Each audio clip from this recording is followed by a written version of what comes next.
Hey everyone, welcome back to KCTV 5 Plus Streaming. I'm Katie Bird. Today I'm joined with Samantha Werner. She is with Commerce Bank right here in Kansas City. Samantha, thanks so much for joining me today.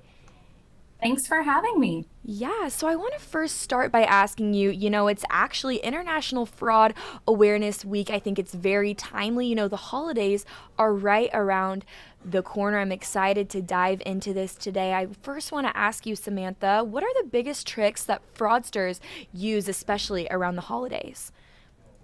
Around the holidays, we really see kind of an uptick on phishing or social engineering. So they're trying to get consumers and business owners to start to expedite some payments that may look to be legitimate, but may actually be fraudulent. Or we see a little bit of, donation or giving scams that can also happen again, trying to target the goodwill of the people within the community to misdirect funds. Wow, that is super interesting and definitely something that we really do need to raise awareness for, especially in light of the holidays. I also saw that AI has been playing a big role in these scams. So, could you tell me a little bit more about that?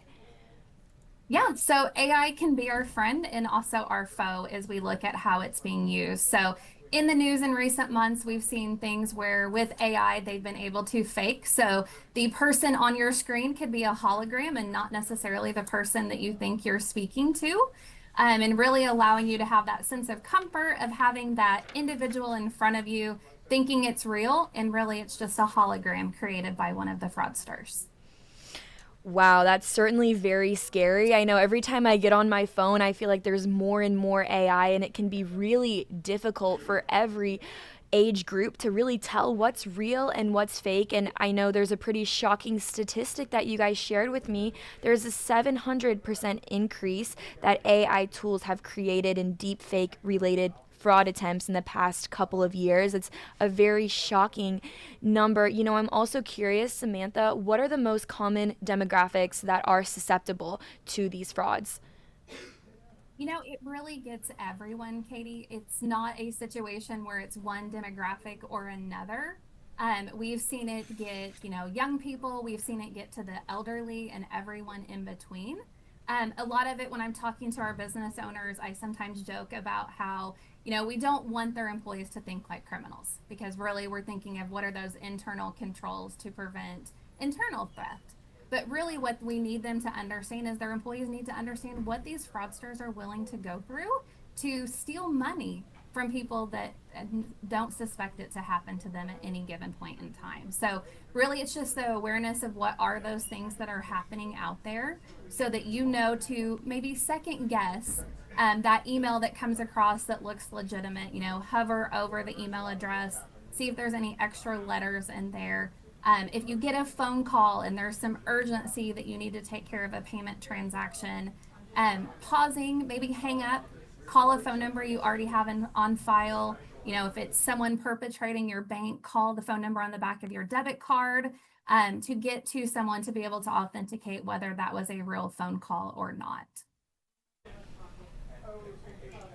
Thanks so much for walking me through that. It's definitely very important for people in the business world, just about everyone, to really be aware, and especially when those emails or phone calls come through, like you said, and maybe they do sound a little fishy, to really just take a second and think, is this legit? And so I'm also curious, what can family members do, especially around Thanksgiving, Christmas, the holidays? What can they do to help keep their loved ones safe from these frauds?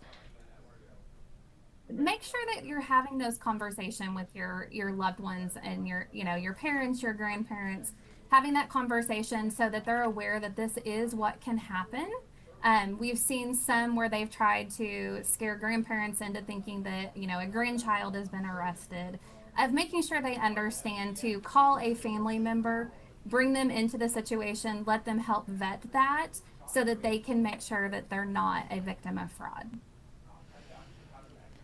That's a great message. And I think, especially, anytime there's money involved or an urgent message, like you said, those are red flags. Those are warning signs that people should look out for. And then, one last question for you, specifically around the holidays, what should all Kansas Cityans know just about these fraud schemes?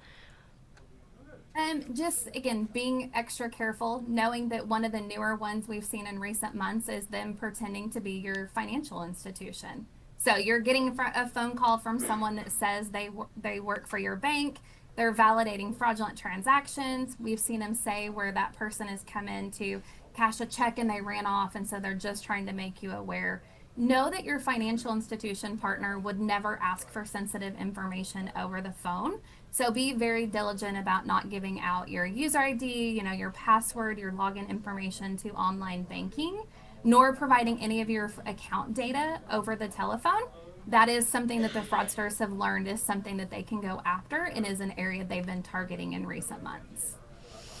In the age of technology and in the age of AI, especially, things are changing rapidly. And so we also just have to be extra cautious, extra aware of different tactics. Samantha, thanks so much for walking me through this and for sitting down with me this afternoon. I really appreciate your time.